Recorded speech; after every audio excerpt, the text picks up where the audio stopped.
100% వస్తాడు.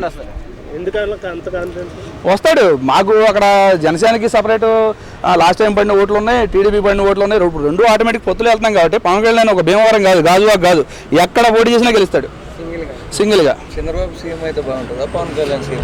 ఇప్పుడు అదేనండి, అది వాళ్ళిద్దరు కలిసి మాట్లాడుకునే ఆ టైంలో ఏదైతే వచ్చిన సీట్లను బట్టి సర్దుబాటులను బట్టి ఇవన్నీ రాజకీయ సమీకరణలు మాట్లాడుకుని నేను పవన్ కళ్యాణ్ చంద్రబాబు అంతలోని కాదు, రాష్ట్రానికి ఏదైతే మంచి జరిగిందో వాళ్ళు మాట్లాడుకుని చేస్తారండి. కాబట్టి అవునండి, ఏముంటుందండి, జగన్కి ఆటోమేటిక్గా మైనస్ ఉంటుంది. ఇప్పుడు ఆటోమేటిక్గా మాకైతే ప్లస్సే. ఒకటే కుటుంబంలో ఇద్దరు కదండి. ఇప్పుడు ఆయన రాజశేఖర రెడ్డి బొమ్మ తిరుగుతున్నాడు, ఏం రాజశేఖర రెడ్డి బొమ్మ పెట్టింది తిరుగుద్ది. ఇప్పుడు రాజశేఖర రెడ్డి అంటే ఇప్పుడు వీడికి రాజశేఖర రెడ్డి, నేను సర్లేరా నేను అక్క వెనకాల అంటాను, నువ్వేమో తమ్ముడు వెనకాల అంటాం.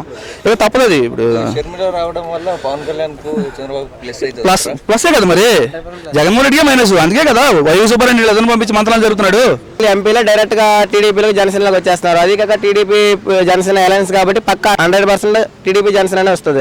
సీఎం పవన్ కళ్యాణ్ అయితే చంద్రబాబు సీనియారిటీ పర్సన్ కదా, మరి తన పొజిషన్ ఏంటి? ఆ రోజు ఇప్పుడు ఎలక్షన్ రిజల్ట్స్ వచ్చిన తర్వాత ఎవరికి ఎక్కువ మెజార్టీ వచ్చి ఎవరికి ఎక్కువ ఇది వస్తే ఆ టైంలో షర్మిల ఇప్పుడు కాంగ్రెస్ పార్టీకి వెళ్తుంది కదా, సో దాని మీద ఏమంటారు? దాన్ని బట్టి ఏంటంటే ఇప్పుడు జగన్ కి అయితే 100% మైనస్, టీడీపీ జనసేనకి 100% ప్లస్ వచ్చింది. అది వైసీపీకి అయితే 100% మైనస్ వచ్చింది. వైసీపీ ఓట్లు 100% చీలదు కదా ఓటు, దాని కూడా ఇప్పుడు అంటే రాజశేఖర రెడ్డి కూతురు కదా, ఆయన కూడా మహానేత కూతురే కదా, ఆమె కూడా జగన్మోహన్ రెడ్డి ఒకటే కాదు కదా, ఇద్దరు కదా. కూడా 2 చీలుస్తుంది షర్మిల అని జగన్ సైడ్ వెళ్తే వెళ్ళరు. అంటే జగన్ కి పాజిటివ్ గా పనిచేస్తుంది అంటున్నారు. ఎవరు కాదండి, ఇప్పుడు సొంత చెల్లె సపరేట్కి వెళ్ళినప్పుడు బయట వాళ్ళు ఏముందండి, 2 చీల్చేది ఏముంది, అట్లా ఏముండదు. సొంత చెల్లె సపరేట్కి వెళ్ళిపోయినప్పుడు మీరు వైఎస్ రాజశేఖర రెడ్డి అమ్మాయిని చెల్లి కంటే ఎక్కువ నీకు అంటే మీరు కంపేర్ చేస్తే కూతురు కంటే ఎక్కువ ఏం కాదు కదా మీరు రాజశేఖర రెడ్డికి.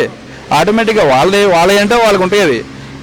దానివల్ల జనసేన టీడీపీకి ఉన్న మైనస్ పడుతుంది అనేది ఏమి లేదు. జనసేనకు తక్కువ సీట్లు ఇస్తారని అది ఇంకా క్లారిటీ లేదండి. అది ఇప్పుడు అధినాయకుడు ఏదైతే నిర్ణయం తీసుకుంటాడో దాన్ని బట్టి, వాళ్ళు వచ్చిన దాన్ని బట్టి అనౌన్స్మెంట్ దాన్ని బట్టి ఉంటుందండి. అది రాష్ట్ర ప్రయోజనాల కోసం పవన్ కళ్యాణ్ ఏదైతే తీసుకుంటాడో స్టాండ్, దాని మీద మేమందరం నిలబడి ఉంటాం.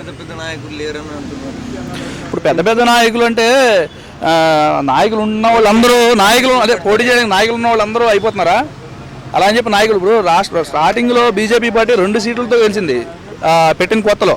ఇప్పుడు 300+ చెప్పేదండి, 300+ కొడుతుంది. ఇప్పుడు ఆ రోజు పెద్దోళ్ళు ఉన్నారా? పెద్దోడు అంటే ఇంత నుంచి పెద్దోడు అవ్వాల్సిందే, పుట్టగానే కూడా పెద్దోడు అవ్వడు కదా. ఆటోమేటిక్గా దాన్ని ఏమంటారు చూద్దాం. వాళ్ళు బీజేపీ అంటే అగ్రనేతలు అద్వానీ ఎప్పుడు అగ్రనేతలు వాళ్ళు ఏమండి, అదని కాదండి. పుడతా నేచురల్ కదా, 100 రూపాయలు అయినా సరే రూపాయితోనే స్టార్ట్ అయింది. మేము దాన్ని బలంగా నమ్ముతున్నాం. అది దయచేసి మీరు మీడియా కూడా చెప్పినట్టుగా ట్రాన్స్ఫర్ చేయండి, అంతేగాని వేరేదేం చేయొద్దు దాంట్లో.